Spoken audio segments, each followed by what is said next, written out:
landscape of the American workforce has changed forever. Entrepreneurs are being crafted out of pure necessity. At Stiletto Boss University, we use entrepreneurship as a foundation for teaching young women the power of sustainability, collaborative solutions, sisterhood, and community. In the midst of our current environment, we are wholeheartedly committed to the continued education of our young women.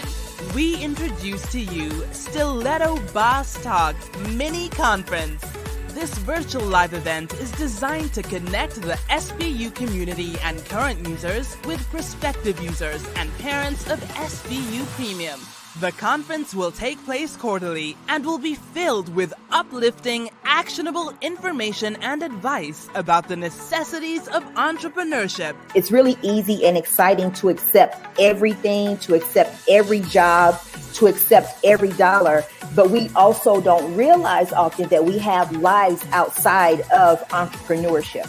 Entrepreneurship is still work. It's still a business. It's not something that you can kind of show up to when you want to. We're living in a technology-driven digital age, and we are of the mindset that everybody's online, and they're not. I feel like if you prepare your business to be able to be marketable, then that'll help you get the clients that you need. I like that I get to help people in my own way. I have control over how I do things with my business. So you have to always look at it from a multi-pronged approach, and just like all the little pieces that work together, it's like gears on an engine, right? You got some gears that are smaller, some gears that are bigger, but you need all of the gears to make it work. Thank y'all for all the gems that y'all are dropping. I'm like, yes, go, yes, my Stiletto Boss friends. We hope to see you there.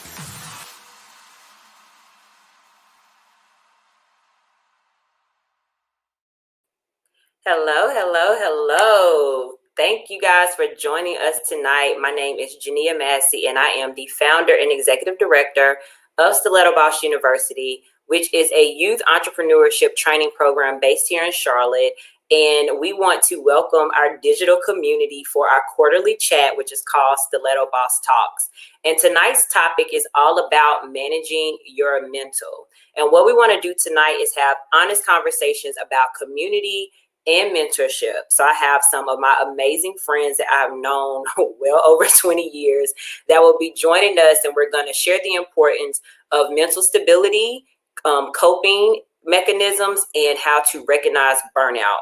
Because what is very important right now is that adults are not the only ones that are experiencing burnout. Youth are experiencing as well. So between community, mentorship, and honest conversation, we're all going to learn together how to better manage our mental health. So I want to kick off and tell you who my first panelist is. I call her Mel, but her real name is Melanie. So I'm going to introduce Mel. Mel is a nationally board certified and licensed therapist here in North Carolina.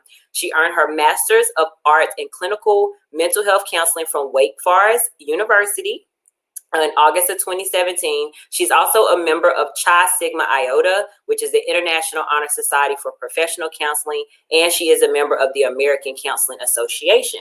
And she is also the founder and owner of Pushing Black Girls Forward, which is a service leadership organization that pairs high school teens with professional women who serve mentors. So I want you guys to put your right and your left hand together and welcome Mel. Thanks, Mel. Yes, thank you. Next up, I want to introduce, I'm calling her Nikki. I'm not calling her her real name. We had this conversation behind scenes. Nikki Thomas Corbett, also known to be a around-the-way therapist. She is also a licensed therapist in North Carolina, and she's the owner of True Pearl Solution Services, which is a private counseling and consulting practice. She provides services for therapy for stress and anxiety to career counseling and beyond. She also is the creator of Pillow Talk with PJs, and it's an intimate group for women with the intention to provide a safe space of comfort and vulnerability and realness when it comes to self-care. She also is recently an author. I have her book, it's the Around the Way Therapist Journey to Self-Care Journal, and it is designated to help people who are not familiar with what self-care is. So y'all welcome Nikki to the conversation. Hey, how are you? Doing good. How are you guys? Good, good, good. And last but not least, I am going to welcome Tish. Now, I've known Tish the longest. It's been 24 years. Me and Tish go way, way back to high school. And she is also a native of Charlotte. She is a licensed therapist. She's been working in social work since 2005. She has been on several publications from NPR to ESPN to the Charlotte Observer. And she is very, very, I've seen her do the work. We were hustling at the same time where we were trying to figure out what we were going to do. But Tish already had it together. I didn't. So I want to introduce Tish as my last panelist for today's conversation.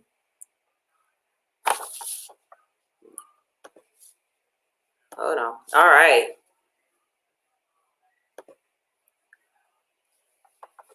Hold on one second. Okay. I'm cracking up. What is going on?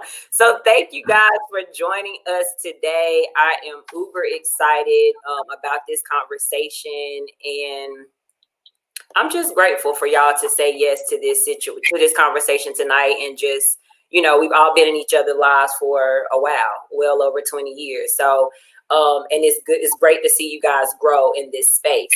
So before we get into this conversation, one fun fact for those that do not know us, we all went to Winston-Salem State University. And we're going to play a game. They don't know what the questions are, but the game is called This or That. And basically, they have to choose between one or the other. And I may ask them why they made these decisions. So it's the WSSU edition. So y'all ready to play? Ready. Okay. So this or that, Ram Shack or the cafeteria? Calf. Ram Shack. Okay. Who said the calf? Me. Calf. Did you say it because of breakfast? Yes. Me and Tish used to go to breakfast. We would get up. Those WSSU waffles. They had the WSSU. They had the Ram emblem in the Belgian waffles and the omelet station. Yes. Calf all day. Calf. So 2 calves, two Ram Shacks. Okay. All right. Y'all ready for the next one? Breezeway or the plots? But the plots before the clock tower. Breezeway. Breezeway. Breezeway? Yeah. Yeah. Yeah. Okay. Now, granted, we couldn't really be on the plot. You know what I'm saying? But in the vicinity of said plots before the clock tower when the road was there. Okay. All right. Next one. Millennium Center or Brouhaha? Brew. Brew. No flight given. What happened to Pancho Villa? I was gonna add Pancho in there, but I was like, wait a minute. Yeah, I love Millennium Center though. It ended up being the thing to do, but yeah. Brew is kind of that's home base. That's home. That's home base. All right. The next one. Now I'm not trying to start no beef. Let me just go ahead and put that out there. I'm not trying to start no beef. WSSU cheerleaders or Scarlet Lace? Yeah. Unbiased. I'm gonna go ahead and go with Cheer 5. The cheerleaders. Scarlet Lace. Scarlet. It's Cheer 5 for me. Don't make me do a sideline. I mean, it's love either way. It's love either way. Okay. Next one. We got 2 more. Tailgate or the homecoming game? Tailgate. I don't need no explanation. Okay. And the last one. Swag and surf or Nuck if you buck? Ooh. What's the time frame? When we were in school or currently? It doesn't. Oh, I'll say in school. It would be okay. In school. So if you buck, it is. In school is Nuck if you buck, and I exactly. think only because it was almost kind of like a trend, and I think that was only because everyone just watched Cheer 5. Everyone watched the cheerleaders. Right. For that one part of Nuck if you buck. But other than that, I would go with swag surf. Okay. Well, thank y'all for indulging. I love that. That was fun. I like that. I liked it. I was thinking about it in the shower, like we got to bust it out. All right, so want to go ahead and kick off the conversation. And first question is, I want you guys individually to tell me about what you do and tell me why you decided to go in this career path. So I'm going to start with Mel first. Okay.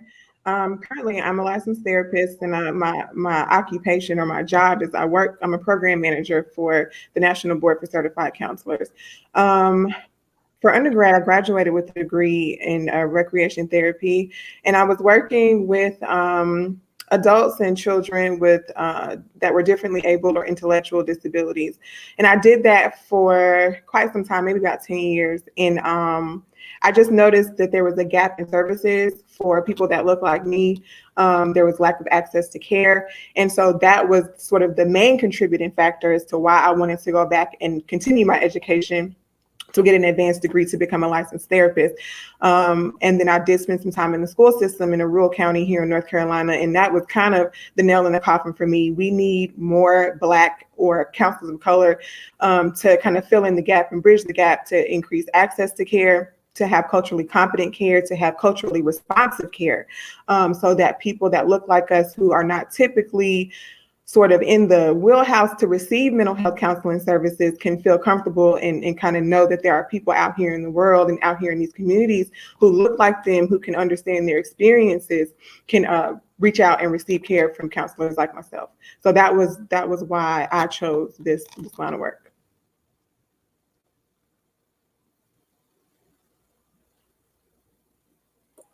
Nikki, you're up next. Well, I'm Shaniqua, aka Nikki. And so I chose this line of work, really, to be truthful, is because I felt that I was connected to my community. I've came from very different backgrounds. It's a very diverse background. So anything from, my Hispanic culture down to Caribbean culture, down to just Afro-American culture. And so one thing that I noticed, just to piggyback off of Melanie, was the fact that there is a perception that comes along with mental health, right? And so in the community, I know when I was growing up, it was like, you keep your business to yourself and we'll handle it in-house. Handle it in-house sometimes had its cons, because if people don't have the skill set to help you navigate through those feelings, then you're just perpetuating the same cycle, right? So either you're hiding your feelings, you're coping by drinking, using drugs and things like that. And so then you start to see that cycle of addiction. You start to see that cycle of unaddressed trauma, which then does lead to mental health as well when you don't have your trauma addressed. But a lot of times when I really think about this question, it just boils down to the fact that I've always seen myself as that guiding light within my family and then within the spaces that I was in. And I figured that there were individuals out here who didn't seem like they fit in certain spaces, so they were scared to even reach out for help. And so by me being in that space and letting them know that I'm here for you, I'm not going to judge you. You get to be yourself. It's an unbiased space. Your feelings are real and you're not going to get gaslit by me, right? And so that's why I really wanted to come into this just whole setting. So I did work in health and human services. I've worked in community support. I've done private practice with other individuals. And I just felt like, okay, it's time for me to do my own. And then I've also even volunteered over 7 years worth of free counseling services to just people who've come into contact with the Lucky Spot Barbershop, down from the tutoring services that we provided, down to the barbers, right? Down to family members of whomever that came into contact with me at that site, because they knew, hey, this is somebody that I have access to. This is somebody that I trust, right? And so I'm going to ask them for these services, or I'm going to ask them, what do you do? And so that's just it in a nutshell, just to be of service. And I feel like that's my purpose-driven work, is to be of service to my people and my community. And so that they see people that look like them, and then they know that you can overcome, right? It may be discomfort when you're working through these things, but you can overcome and you can break generational cycles. Do you see your husband showing out in these comments? No. What is he? No. He's talking about, don't be talking about us. Give me a hug. Talk to him. Look, I have to. Hey, I'm here for everybody. With boundaries, though. With boundaries, they know. We're going to talk about boundaries. All right, please tell us about your story. So I kind of always knew that I was going to be like a therapist. I think early on, like when I was a kid, I would just, see like these movies and talk shows, and you always see people laying on the couch and putting their feet up and just telling someone like, their life story, right? And I would be kind of like giving advice or advice that I would give. And I think that just kind of stuck with me. And this was just something for me that was just organic going into mental health. And again, as Nikki said, just to be of service, that is my gift, is to be of service and to help. And so I really just wanted to be sure that in whatever space I went to, that is exactly what I was doing. So I did a lot of community mental health work, which is kind of standard in our industry. Like when you're working on your licensure, there are specific places that you have to work in order to get your licensure. So I worked in psychiatric inpatient care here in Charlotte, on the inpatient units for those adolescents, but more so adults that had that needed acute care, and that had more higher SPMI, severe persistent mental illness and psychosis. So I worked there for a while. I worked in substance abuse. I worked in community mental health, and just really kind of all over. And every single experience provided different knowledge, different access, and just things that I just became more and more aware of. And all of that kind of turned into like a melting pot of just knowledge and experience. And then I took that and began my private practice, which was the main reason why I got my licensure, to do my own private practice. And that's been great. I still have my private practice, as well as I work in other areas of professional sports. So that's why I did it. I wanted to be of help. I wanted to be of service, and I wanted to use the skills and do the things that was most organic to who I am. I ran away from math. I was not the mathematician. I was not doing well in those classes in college. And so early on, I was like, ooh, sis, this is not your gift. You need to go into something where you can utilize, your gifts, and it's not as much as a struggle. So it's like, I knew I wasn't going to be the engineer. I knew I wasn't going to be, a MD, a doctor in that, right? So this is what was most organic to who I am. And I think one thing about me is that whether other people get it or not, I'm always going to be authentic to myself, right? I'm always going to be, what works best for me. And so this field was just a natural calling, and it was just a natural progression for me. And I could never see myself doing anything different. Awesome. So while you still have the floor, can you tell me one myth that you hear often about mental health? I think the biggest myth that I work really hard to try to debunk is the difference between mental health and mental illness, right? We use mental health a lot. Mental health is always talked about, they have some mental health issues. Is it mental health or is it mental illness? Mental illness means that you're going to actually have a diagnosis. You might have that SPMI, or you're going to have depression or anxiety or PTSD that is impairing you in some way. That's more of mental illness, meaning it's diagnosable. It's something that we can find in DSM-5, or when I was coming up, it was a DSM-4-TR, right? So it's something that I can find in that in that manual. Versus mental health is just how we balance day to day. Are we in good mental health? Are we feeling good when we, wake up? Are we making sure that we're doing things that bring us joy to keep us in a good mental space? Meaning if I'm walking or exercising or eating the foods that I want to eat, or cooking or spending time with friends and family. That's the mental health. It's those mental health are those things that keep you balanced and keep you in a good mental state. Mental illness are the things that really impair you to the point where you can't even manage to have a good mental health. Yes, thank you. Thank you for the clarity. Nikki, what about you? What is one myth that you see in the mental health field? It's a lot, believe it or not, right? It's a lot. So I'm glad that Tish clarified that between mental illness and mental health. But most importantly, when individuals automatically think about mental health, they're thinking that the person is deranged, right? They're automatically thinking that there's a psychotic factor with it, right? If you say, oh, wait, I don't have any mental health issues. But once again, like Tish said, it's a difference between mental illness and mental health, right? And so that's one of those things that I tend to see a lot, right? What's some more? That it always leads to you being on a 72-hour hold. Like you're going straight to the psychiatric facility. And that is not the case. Mental health doesn't automatically equate to you being in the psychiatric facility. That's good, because people do think, they think it go beyond laying on somebody's couch, because I say that all the time. Couch laying on. Mel, what was one myth that you see? I don't know if it's a myth or not, but I think that the idea that counseling services or seeking services should only be done as a direct correlation to a diagnosis. So you only need to see a counselor if you've been diagnosed with a mental illness, when in fact you should be seeing a therapist or a counselor as a preventative measure, or even as just sustaining your mental health, right? You don't have to have a diagnosis to seek out therapy and to try to, work through whatever it is that you may be going through. So that's one big myth, is that mental health or seeking mental health services should be done as sort of a reactive measure as opposed to being a preventative or a sustainability measure. Good.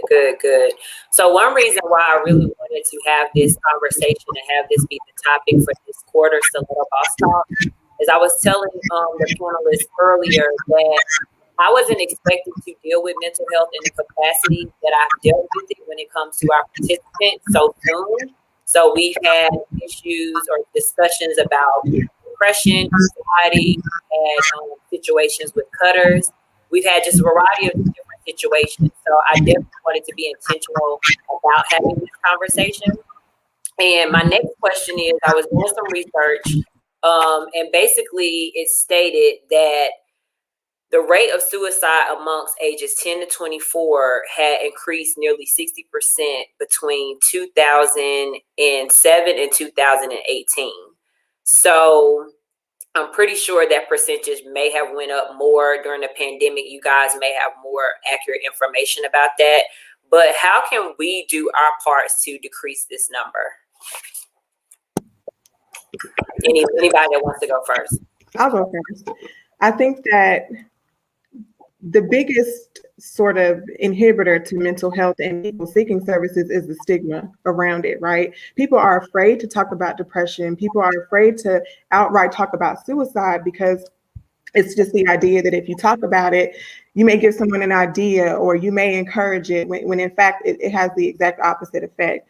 And I think that starts at home, and just talking to your people, talking to your children, talking to your teenagers, because what happens is we create these sort of vacuums, right? Especially in our communities where we are taught to have this sort of mental fortitude and this sort of resiliency where, you better suck it up, or, just kind of dismissing our emotional responses, which are valid emotional responses. And so I think that the idea that if we can sort of start to bring those walls down and talk to our teenagers and talk to our young people about what these feelings mean, and then also modeling behaviors. I think especially when it comes to our children, a lot of times when I say children, I mean young children, like adolescents or 8 or above, 5 or above. We want to shield them or shelter them from our day-to-day emotions. You don't want to let your children see you cry. You don't want to let your children see you frustrated, but they need to see those behaviors modeled. They need to be able to see what it means to self-regulate and to kind of deal with these day-to-day things, right? And so I think that if we can start the discussions at home, talk about what you're feeling, what's happening at school, and more than just what's happening at school. Who made you laugh today? Who made you sad today? Did you have to be brave today? Creating these spaces where they have to talk to you. I think when I worked in the school system, what I found with my clients who were high school age, they didn't talk to their parents. A lot of us had created these situations where we're moving in the night, like two ships passing in the night, right? COVID forced us to kind of be at home together. But prior to that, you might be going to practice, might be going to work. So when do you have that time to sit down and actually talk to your children and talk to your teenager about what it is they're experiencing? How are they coping? Are they cutting? Are they drinking? Are they smoking? Do you know? So it's like, how do you find out? And a good way to do that, and I don't mean to take up too much time here, but it's like talking at the dinner table. If you look at the statistics, children who have dinner with their parents 5-7 times a week are less likely, or 4 times less likely than children who have dinner with their parents less than 3 times a week to utilize a substance or to even experience symptoms of depression. So I think the best way to do that is to start those conversations, have those hard conversations, talk about it, get to know what your kids are going through, and remove that stigma from mental health and suicide and suicidal ideations and all that kind of stuff. Oh, that was good. Especially you better come with facts. Is that from your research and your That is actually from the Partnership from Addiction, the study they did in 2012 and then revisited in 2018. So those numbers are out there. But yeah, something as simple as having dinner with your child can decrease the possibility that they would try a substance in the future by 4 times. That's good. Exactly. No, I was just gonna.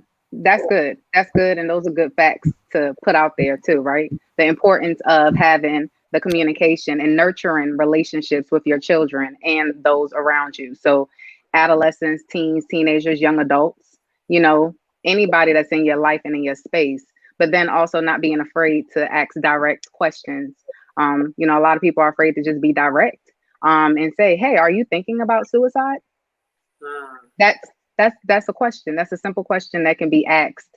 And that's a conversation that can be had, you know, and that's how you can actually assess to see, hey, what's your friend's level of where are they at? Where's their mood at? Right. And then staying calm, having a reassuring tone with them, right? Acknowledging that they have legitimate feelings. You know, a lot of times we're busy trying to convince people to feel the way we want them to feel, and that's not the fact. Like, allow them to feel how they feel, and then also seek help too, and offer support to them and encourage them, right? And let them know that you are here with them, you are present with them, and then tell them that there's help out here, right? So you're being there and you're being reassuring with the individual to let them know that that support is here, because oftentimes it is a cry for help, right? When individuals are seeking other ways to just express themselves. And then even when someone is thinking about suicide, paying attention to those signs, like, are they finalizing things? Are they saying that they're going to give things away to you, right? Are they talking more on a definitive level? Like, you know, when I'm not here, this is what I want you to have. This is what I want you to make sure my mom has, or this is what I want you to make sure, you know, this is who I want my dog to be taken care of by, you know, things like that. But most importantly, it's the communication. You can't stress that enough. Communication is key. And being non-judgmental, being unbiased. And it's hard in a world where we're always having an opinion about somebody's actions, feelings, behaviors. But at this point in time, that's not needed. They don't need all that extra. You just need to be present.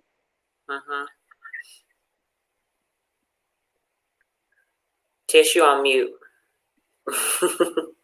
Okay. Sorry, but yeah, in addition to what everyone else has said, I think the biggest thing that I think we can do to help is to educate, right? Because even as therapists, we can't be everywhere all the time. There are more people, especially for like adolescents, there are more people that come in contact with them than a therapist. So what can I do as a therapist to make sure that the person that this child is going to have the most interaction with feels empowered and can be aware and present if something is wrong? So I noticed that was, again, not even a growing trend. It was just people were absent and felt like there was nothing that they could do to help or to stop it or to prevent it to a certain degree. So I looked at that. I looked at who I was serving in my own client base, which were mostly Black males. I have a few women in my private practice, but mostly everyone that I counsel are Black males. And I looked at that. So it was like, okay, well, how can I help empower the people that are around my clients, right? So I decided to get certified as a QPR trainer, right? I'm a trainer for QPR. QPR stands for Question, Persuade, and Refer. It's a nationally recognized organization that provides education and certificates for, of course, called gatekeepers. And when you become a QPR gatekeeper, that means that you have gone through the training and you are now certified to and educated enough to recognize the signs, the symptoms, to start the conversation, to ask that very hard question of, are you thinking of committing suicide? Do you have a plan in place? You don't have to be a therapist to be able to ask those questions, but sometimes people are just feel unprepared or nervous or scared to ask that question to their child when it's actually needed. And since we're talking about adolescence, but it's needed. So by getting a QPR certification and just saying, you know what, now I am armed with this knowledge, with this information to say, you know what, I'm not going to be scared to ask the question if I see something that is not right with my child, or if I see them starting to give away all of their possessions, or if I see them starting, to cut, or they're becoming more recluse, or they're starting to change their clothing and they're wearing dark clothes, or if it's summertime and I see them in a hoodie and a long sleeve sweatshirt, pull up that and see if they're cutting, right? These are all signs and things that we need to look for in our children and adults. So by educating people on QPR and just taking that step, it's free in a lot of places. Like, it takes nothing. It's an 2-hour certification that anybody can take. So educate yourself. You can go to the QPR question, persuade and refer. You can go to that website to join. You can find a local trainer near you. Like I said, I'm a trainer, and I've trained few people now that work with athletes primarily. I've trained coaches, strength and conditioning coaches, football coaches, MLS coaches on, like, hey, this is what you need to be aware of if you see one of your athletes starting to display this type of behavior. You need to know how to intervene. You need to intervene with confidence. And one thing I want to add to this is that also, I think it's also really important to understand that a lot of, and this isn't talking about the certification that Tish is recommending, I think that's great. But I also think that it's important that as clinicians, we also make sure that we educate in a way that is culturally responsive, right? Because what the signs for suicide and depression look like on a grand scale is oftentimes modeled by the white cisgender model. Much of counseling theories and interventions are modeled after the sort of majority. But when it comes to us, we need to understand that, like Tish kind of mentioned, if your child is in the summertime wearing a hoodie, but if you also know that's the style, most of the kids are going to wear hoodies in the summertime. So also just making sure that you understand the culture that you're in. So if you're, a Black woman, a Black man, if you're a Latinx communities, understand what the norms are so that you can also understand when something isn't normal, if that makes sense. And then being able to adjust and move accordingly and navigate those spaces, because what suicide and depression and anxiety shows up in what it displays as in a Black woman may look very different from a white woman or an Asian woman or something like that. So just making sure that you're in tune to your community and in tune to your family and and the people that you're around, so that you understand when those differences and those sort of, off the beaten path things show up, that you can recognize them. Exactly. I did want to kind of bring up, do you guys, as licensed therapists, do you guys notice a difference between how women deal with mental health versus how men deal with mental health? Same way when it comes to race, when it comes to sexuality, because those are some things that we have noticed in just our work in the community, especially when we are seeing our participants and in other youth development programs as well that are dealing with their sexuality and what that means to them and how they're going to be accepted by family, not necessarily by their friends. But do you guys notice any difference, and what would be your advice for those that are dealing with transitioning sexually or into just different seasons of their lives? Anybody can answer first. I think it's really based off of upbringing as well, too. So you're saying, like versus men and women and things of that nature, but it's upbringing, and it's based off of the individual and their specific circumstances. And, and so you really assess that. You're really meeting that person where they're at, and you're really figuring out what's going on in their family. What does that family dynamic look like, right? And so you provide them with those tools in order for them to better communicate, right, those changes or transitions that they're having. So that's just my answer when it comes down to it. I do it on a case-by-case basis versus just lumping everybody up together, right? Men versus women and things like that.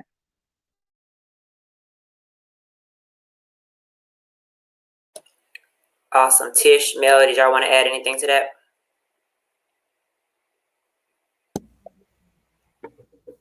I mean, yeah, I could just kind of echo what Nikki said. I think that when it comes down to specifically assessing suicide, obviously you have to assess that on a case by case basis. But in terms of how those symptoms of depression show up, there are some similarities or statistics that show, the differences in the way that men and women display some of those symptoms. But ultimately, it's going to come down to that individual and kind of helping them where they are and meeting their needs where they are.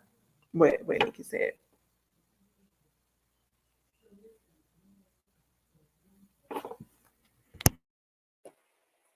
All right, can y'all hear me now? All right, cool. So I wanted to dive into mentorship. So I wanted to get you guys' opinion about the value of mentorship and why is it so important, especially now in today's society. I think I'll jump out there and go first with that. So I created, so let me back up. I started doing volunteering to do a support group for at-risk youth, girls and young boys age 14 to 20. And that was a substance use group or kids who had been referred by the court system, juvenile court system, to come and do group counseling services for either, behavior, conduct issues and things like that. And so what I found in that space is that there was a lack of opportunities for them to see model behavior. Some of them coming from low socioeconomic backgrounds, didn't have the access to entrepreneurship and didn't have the access to all of these different things that some kids in different areas did have access to. And so I found that there was a lack or a need that needed to be met specifically in my community. So in 2019, I made it official. I had been doing service work and volunteering and doing these groups kind of just off the cuff, but I decided to create an organization called Pushing Black Girls Forward. And this organization that I create is near and dear to my heart. We take high school age girls and pair them with professional women in communities and have them serve as mentor during service leadership, participating in outings and in all different kinds of workshops. And the reason why I wanted to do this is because the simple fact that mentorship creates opportunities and it helps, especially at-risk youth, sort of remove barriers that are in place that would prevent them from going to college or having access to opportunities that they otherwise wouldn't have access to.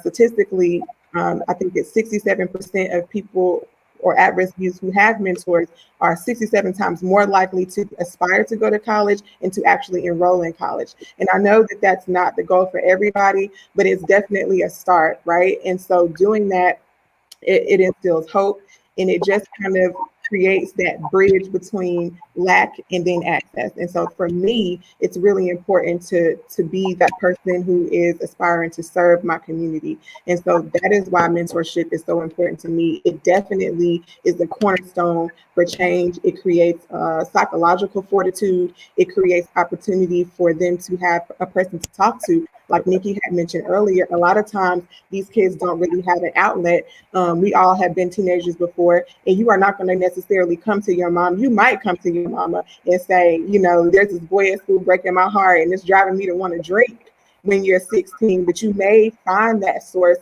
of, confidant in a mentor. And so to me, I just feel like anything that I can do to contribute to the success of the young women and men in my community, I want to do everything I can to do that. Love it. Your Tish? Look, you know where I stand at it. Look, it's not even a whole, I could write a book about this, right? But it's important. It's just important at the end of the day because it puts in real life what that is tangible.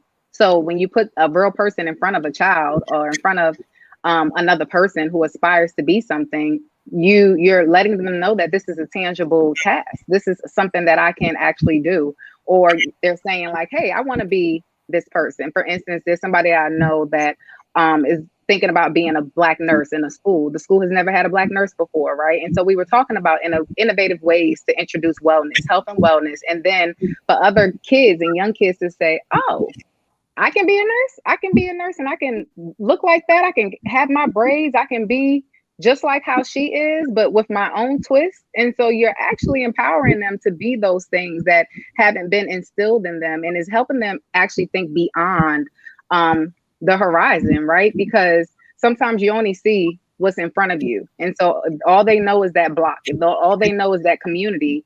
And they don't see or receive stories from people going beyond that community and that neighborhood. It's hard for them to actually kind of like model those steps. And for other individuals, they might not read it in a book, right? And so you have to have someone to model that behavior for you, so you can see that it's tangible. It's a visual blueprint, if that makes sense, right? As opposed to someone saying, hey, here are all the resources, go read it and let me know if you have questions.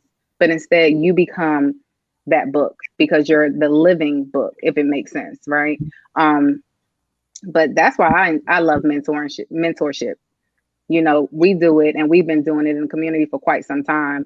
I don't have an organization that does mentorship just like Melanie, but I feel like if that's something that it weighs heavy on you, then do it, right? You can take a couple of kids from the block and show them to different colleges if you have the ability to. You know, I've done it. You can meet with kids in a certain setting, in a salon setting or in a barbershop setting, and speak to them and let them ask you a whole bunch of questions. And hey, it's no holds bar. I'm gonna tell you whatever it is as much as I can while being respectful for your parents, you know, and letting them know and being transparent as much as possible and taking them. I've taken a couple of kids to do college tours before. Didn't want nothing. And I always tell people, I don't want nothing in return from you. And I think that's what mentorship is about too, right? Mentorship is about is that you're giving to someone and you're letting them know that that's an act of love, as opposed to you actually saying it. And you're just telling them that I might not know you, I may not have raised you, but I love you and I want to see you do well. I want to see you succeed in life. And this is how you can do it.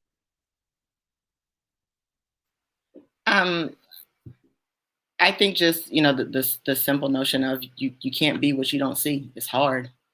It's hard when you don't have someone, you know, to look up to mirror, to mimic, to ask questions.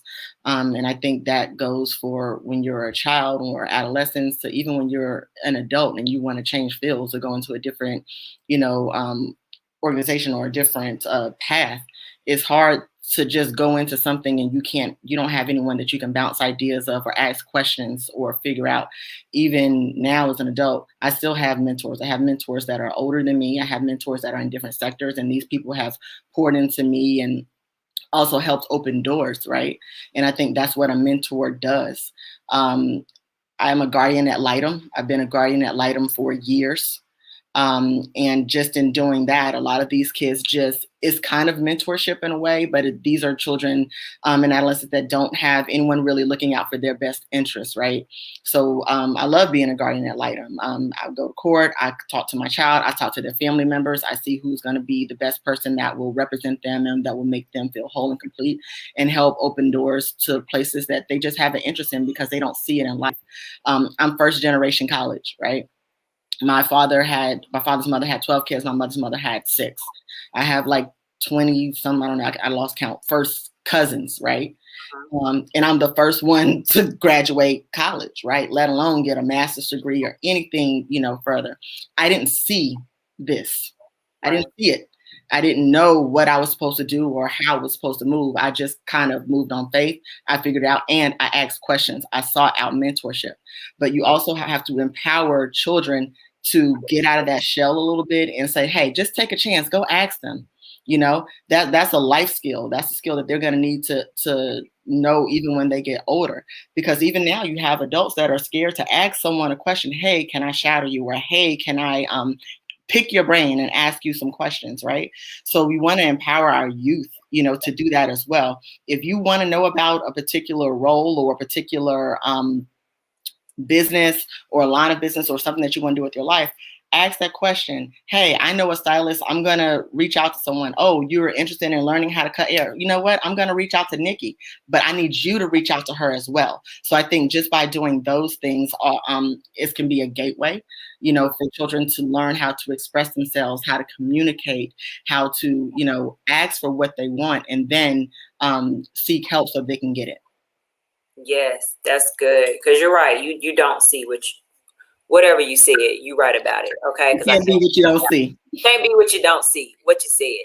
But so I have one more question before we go into the Q&A part. Can you guys give one tip on how to create boundaries? Because that has been a huge topic, not just with kids, but with adults in setting boundaries in different situations. So do y'all have any advice or tips on how to set boundaries and to keep your feet on the ground and stand strong in those boundaries that you create? Whoever wants to go first. Well, I consider myself a boundary expert. Sometimes you just have to say no.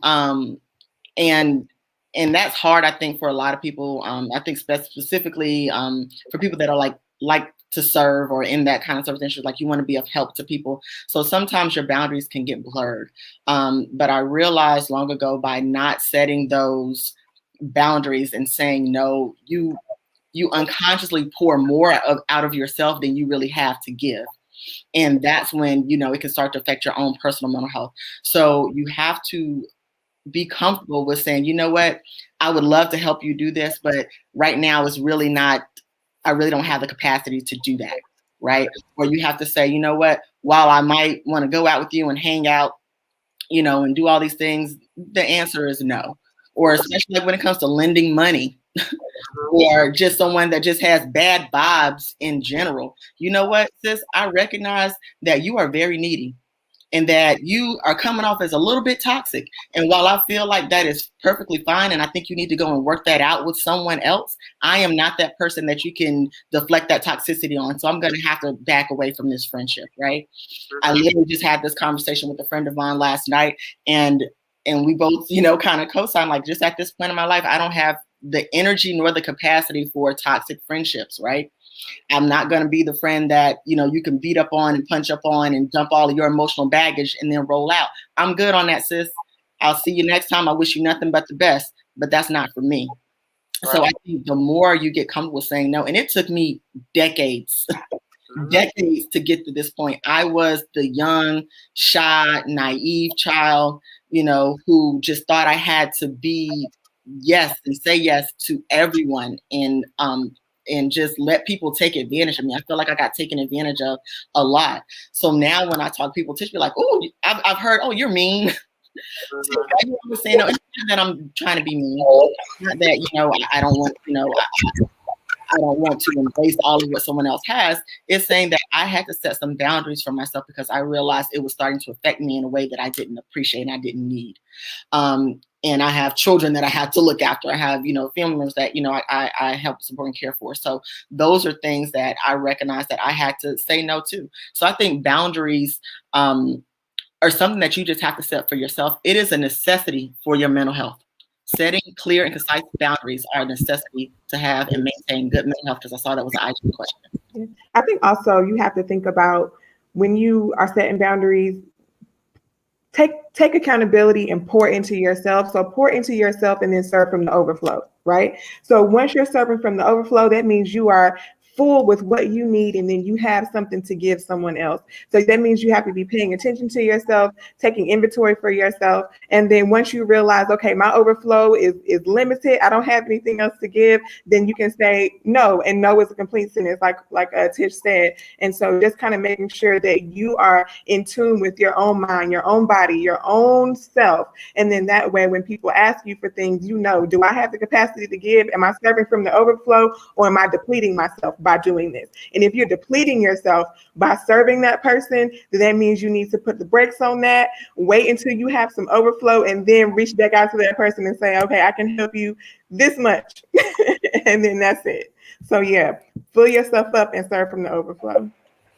And I agree with you both. I think that I know I'm still learning how to set boundaries, and I'm still learning how to accept the response from my boundaries, because everybody doesn't like that. Everybody doesn't like me being direct or same thing with Tish. Oh, you're mean. And it's like, no, I've learned that even in me taking a bet on myself and just working for myself full time, my capacity changed in such a huge way. And I just don't mentally have it to be as present in situations that I used to be present in. So I'm still learning boundaries, but I do know how to say no. Amen. Amen. Exactly.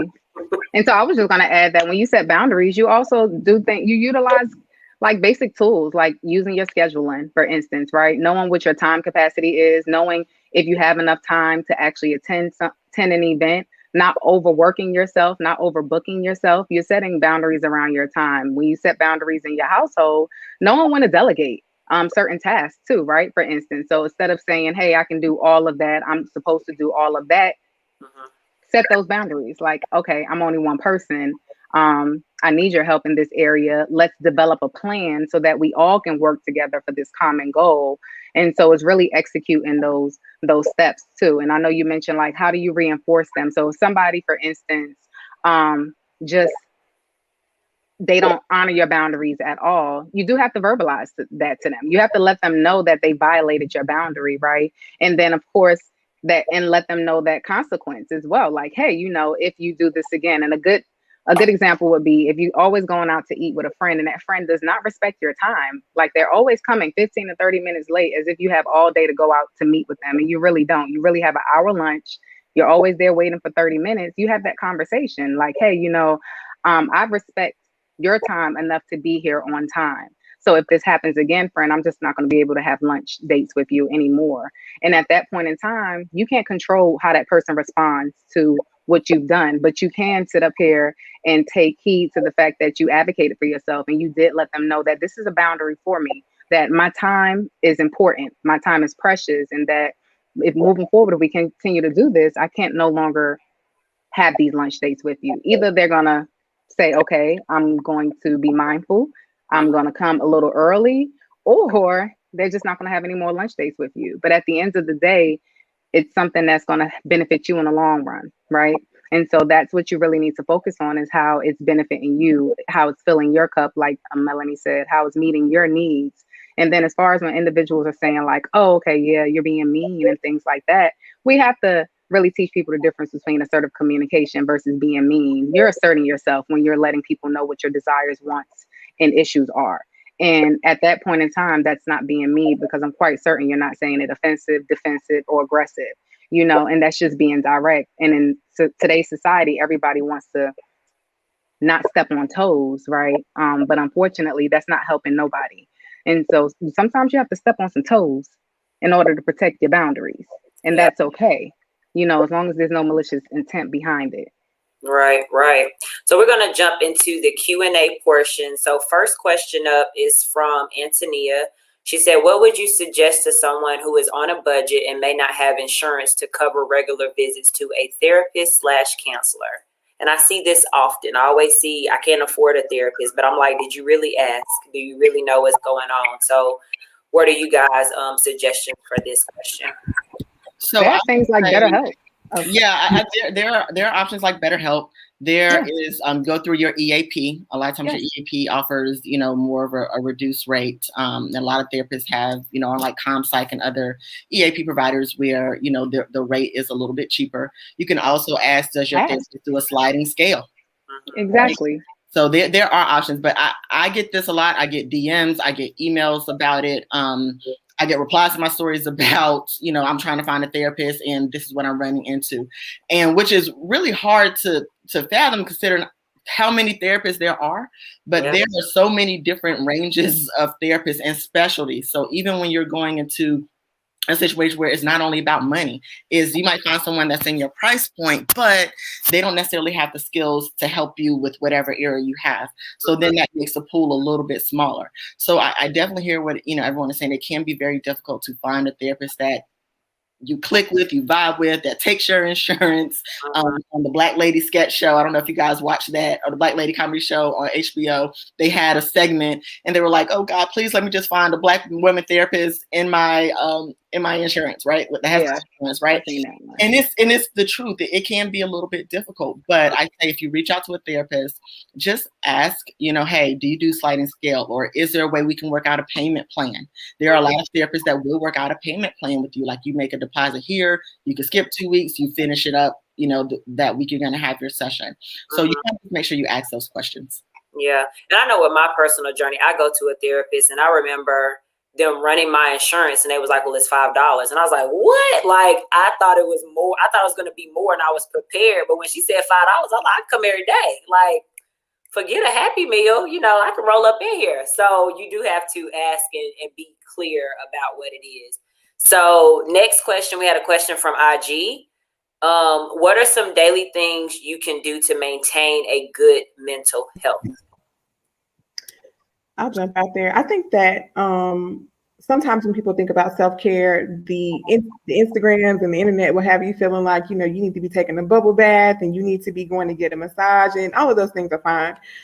But when you think about self-care, it can really be simple. Take self-inventory about what you need. And that can be as simple as, taking 10 minutes out of your day to simply sit in silence and breathe and sort of disconnect and unplug and figure out how to reset yourself so that you can, carry on with the rest of your day. And so sometimes it can be as simple as, some breathing techniques. It can be as simple as getting your favorite ice cream and sitting outside away from your children in your car, or whatever it is you need to do in that moment to sort of maintain good mental health. And then also just really being honest with yourself about what it is your body and your mind is telling you. If you are tired, this whole, grind until you're, nothing mentality that the internet will have you feeling like you have to be on go all the time is really, self-destructive. Listen to yourself. Sleep when you need to sleep, eat when you need to eat, disconnect when you need to disconnect. And all of these can turn into daily habits that ultimately provide you with the sort of foundation that you need to foster good mental health. And so Nikki could probably speak to this too, but I think that it's the simple things that turn into habits over time that sort of develop good habits in mental health. And it doesn't always have to be extravagant and luxurious. It can be, but it doesn't have to be that. The daily things that you do fortify your mental health. Exactly. I was going to do a shameless plug and say, hey, go ahead and get that journal. You can get any journal, including the self-care, the Journey to Self-Care journal, and it's definitely going to give you some digestible tips on how to do self-care. But yeah, it's when you really think about it and you start even getting these different books and self-help tools, you really say, oh, wait, I can do that. That's self-care. Because once again, it's what society has you thinking that self-care is. Self-care does not mean you have to go and drop $1,500 on a bag. It doesn't mean you have to go get your hair done all the time. That's maintenance versus self-care. The self-care is giving yourself, simply put, giving yourself what you need at that moment in that time that's going to benefit you in the long run. So for instance, some of us may say, and I know a lot of people be like, what? Netflix and chill ain't self-care? Is Netflix and chill going to benefit you in the long run? Are you pouring into yourself? Yes, we like to OD on some of our little TV shows on Netflix. True. But how is that pouring into you? How is that feeding you? Because 9 times out of 10, if you're watching a series, once again on Netflix, you up until 3 or 4 o'clock in the morning. So are you having adequate rest and sleep? Did you pause? Did you disconnect? Or are you out there on a group text like, girl, I'm on season 2 right now, episode 5. So you're really not pouring into yourself. But self-care can definitely be tapping into a group, a support group, right? Going to the local market, farmer's market, getting some fresh fruits, going to garden. Self-care can be going to play in the dirt with your children. Self-care can be taking a walk or a stroll on a trail. It's anything, once again, that you feel that you need at that moment and at that time. So in addition to even having just time with yourself, silence with yourself, pausing. When you take that pause, it forces you to actually reflect upon your day and figure out what was the most rewarding thing that occurred within your day versus what was the most challenging thing that occurred within your day, and what tools did you use or how can you improve upon that? Because once again, you're going to be teaching yourself these habits that become the daily routine. Not saying that you're going to be perfect and you're going to hit the bullseye every time. No, but it's saying that you are giving yourself what you need. And then eventually your body is going to have those sensory moments where you're really saying, oh, I'm missing something. I need something. And that missing something is going to be, hey, what did I do today to pour into myself? Ooh, sorry. We had another question from IG that stated, how can I start the conversation with my child if I notice changes in their mental health? So whoever want to take that first. ask your child how they doing. Take your child out and spend some time with your child, right?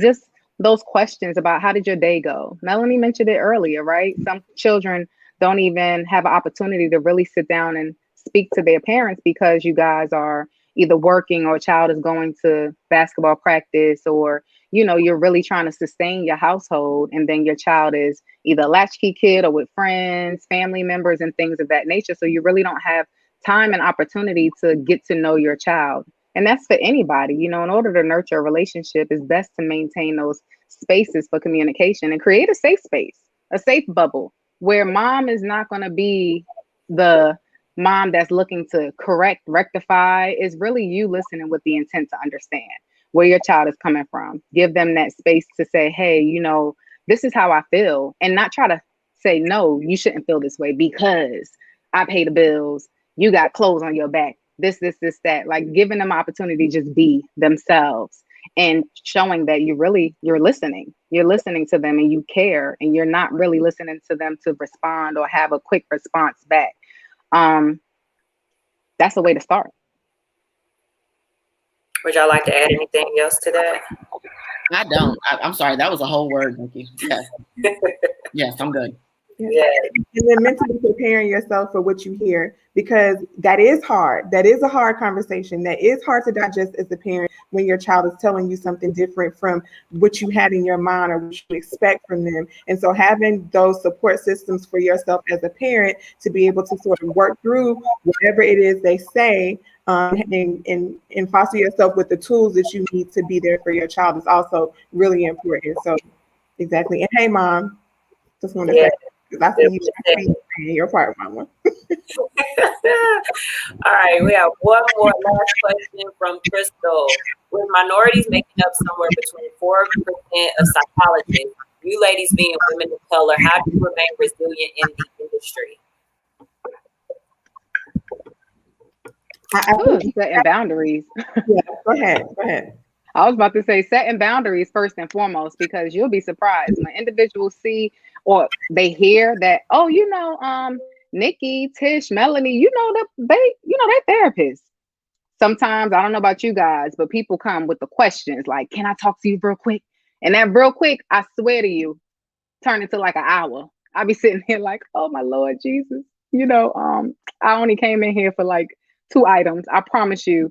Let me get your phone number. I'm gonna text you some resources, but I don't have the capacity to put you on my caseload or, do X, Y, and Z with you. So I think it's so important to set boundaries, but tap into other dope spaces, right? Where you have clinicians of color, and you guys would be, that helps build your resiliency too. And it helps you guys share, and it helps us, I'm saying you guys, but it helps us share tools on how we remain effective in our roles and take time for ourselves. Sometimes it forces us to say, yeah, you might want to go ahead and take some time for yourself at this present time.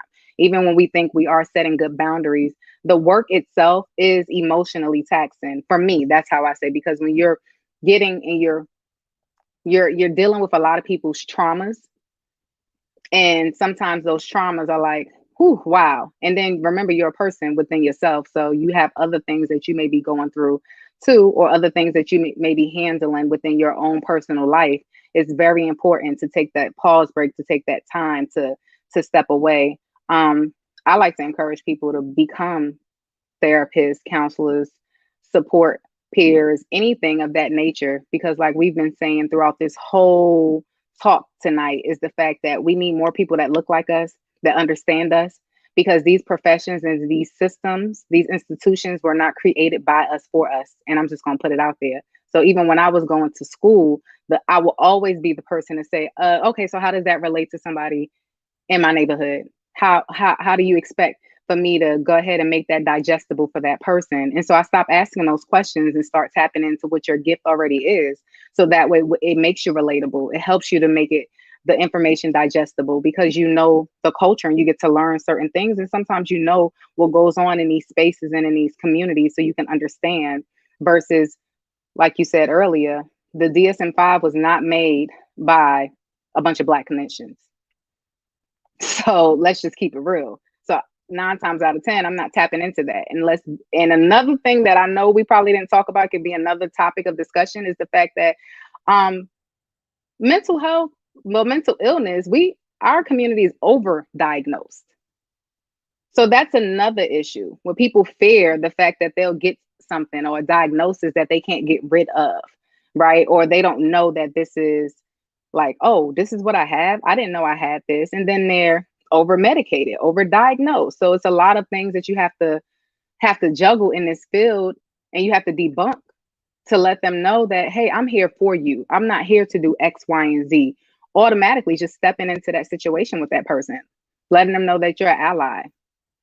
I think also, because I know we're wrapping up on time, but I agree with Nikki, like the overdiagnosing in specific in our community. Yes, I would say specifically for the Medicaid population, it's a bit much, and it's been like that for years. That's where I started. I know the work. I understand the field. I understand how Medicaid works. I understand how community mental health organizations work. That is how they are funded. It's through Medicaid.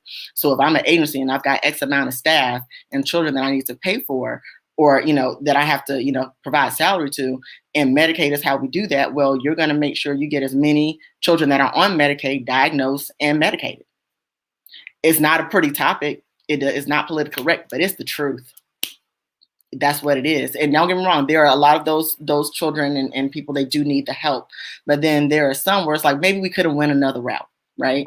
Maybe we could have did something different. But in order, just to stay fluid, in order to change with the times, for me, it's to be water.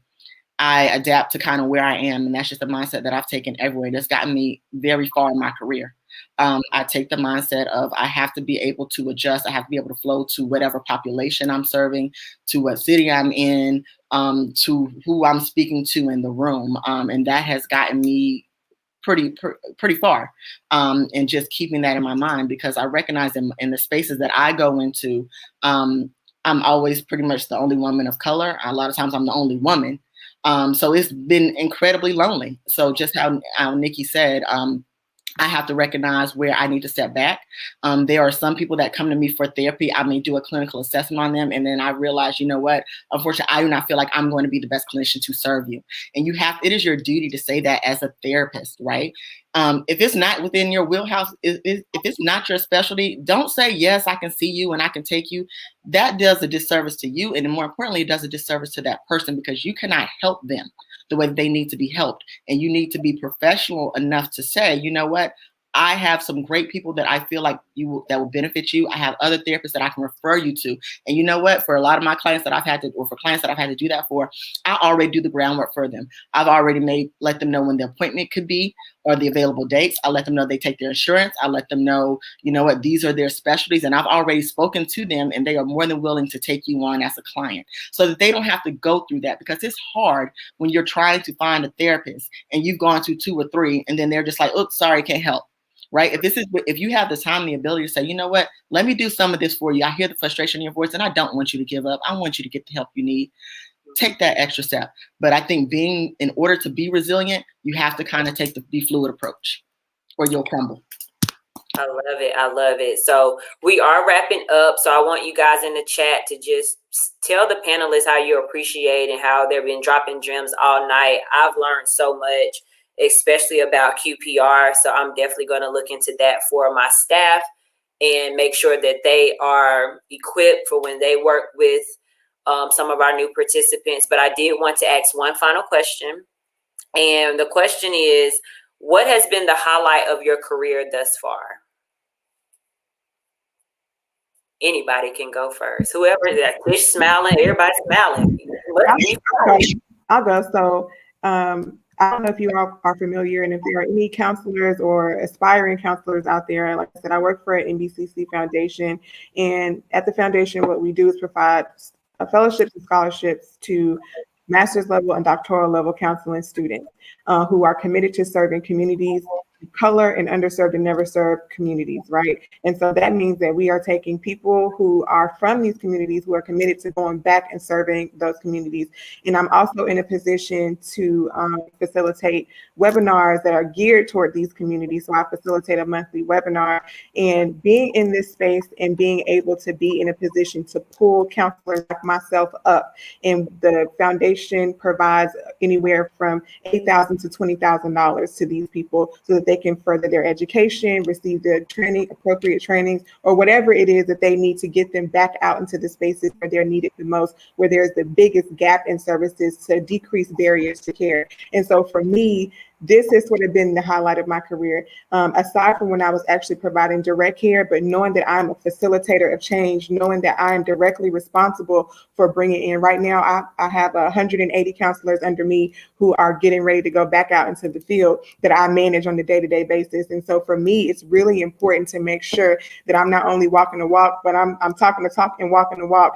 I know how important it is for us to have clinicians of color and from underserved and never served communities serving in these spaces, because like Nikki said, these institutions, the convergence of our identities with these systems and these institutions are not for us. And so to be in a position to pull up keynote speakers and trainers and counselors and all these people to be able to put them back in a position to serve it means so much to me. So right now, this is the highlight of my career. Love it, love it. Who's next? I can't even pinpoint, to be honest, right? So I would say the highlight of my career would just be to continue to do the work that I'm doing within a community. I know that we have created a collaboration with Atrium Health, with a nonprofit organization, to create a community health worker. So like Melanie was talking about, like the counselors and things like that, but also empowering other individuals. That I think that is it, most importantly for me, empowering other individuals to know that there are different modalities of healing out here within our culture. And so whether you're being a community health worker, whether you're doing yogi, anything of that nature, and just pulling that stuff together, bridging those gaps to let people know that, hey, these are other areas in which you can tap into, so that way you can be your best self. And I think that is most important. It has been a highlight. And I know I've done that with the Pillow Talking PJs, had those opportunities and safe spaces for women to come, yes, like a support group, but also so that they can explore other healing modalities and they can tap in and learn how to meditate and learn about different energy levels and things of that nature. And so that by far would be the continued highlight of my career. So I have, I guess, two. I feel like for me, the highlight is being able to educate others who have like direct care work, because my concentration in grad school was not individuals and families, although that's been a lot of the work that I did early in my career. My concentration and where I felt I had the most passion was for organizations and communities. And so my goal is to be, the highlight for me is to be able to go into organizations and communities and help change the culture. Right? We always say for the culture. So for me, that's part of the culture, not just Black culture, but just a culture of mental health, and changing that thought process and changing that stigma and help really pushing that conversation forward. So the only way that I knew to do that is by going in and working with organizations to do that in places where mental health wasn't even talked about. So me going into athletics and professional athletics and being the first person to do that, that has to be the highlight of my career, because I did not know that wasn't a thing until I became what I always wanted to see. So I'd be remiss if I didn't say that was a highlight. And then also I got Oprah handed me an award. I'm sorry, that was the highlight, because that woke up something in me that I didn't even know was there. I mean, that's Oprah Winfrey. Like I've modeled her, like I've grown up looking at her, and just to have her hand me an award to say, you know what, young leader, keep going. It invoked something in me. It changed my thought process, literally changed at that moment. The way I see mental health, the way I see how to work, be a clinician in the world and in my community, it shifted. And so my thought processes has moved to organization and community and really helping build a culture of mental health and wellness. Okay, one more thing. I'm so sorry, Janine. I know we have to wrap up, but I have to say this question about career automatically makes me think about my work, right?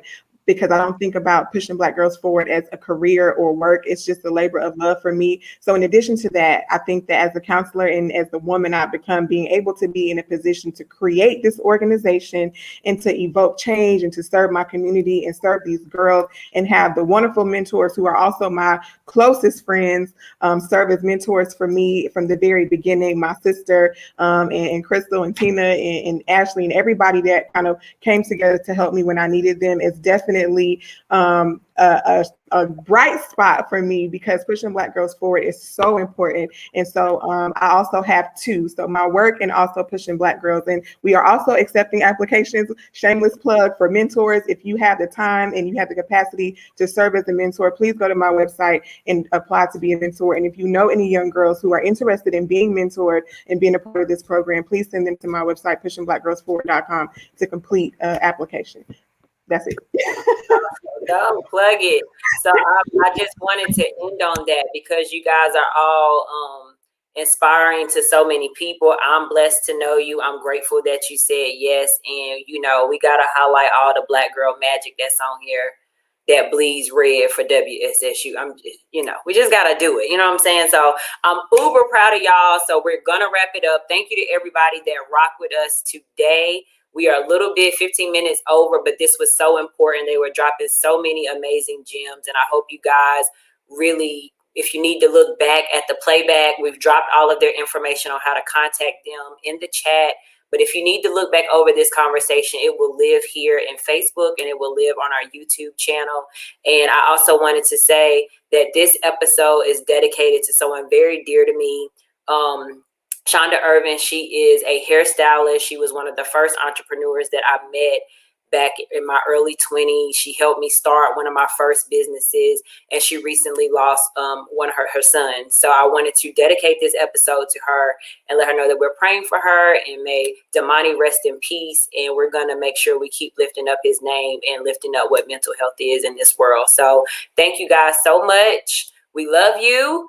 And one more shameless plug for Stiletto Boss University. We do have Boss Camp starting next week. You can still register. It is on our website. We will have 6 strong whole weeks of teaching these babies how to be bosses. And we are dropping a wellness and business model that is going to start incorporating how to do some of these mental health activities that these ladies discuss into entrepreneurship for those that are building and growing. So we appreciate you so much. And thank you for spending is today Thursday? Thursday. Thank you. It's Thursday. It's Thursday. You know, I never know the day. Thank you for spending your Thursday night with us. And we hope you have a blessed day.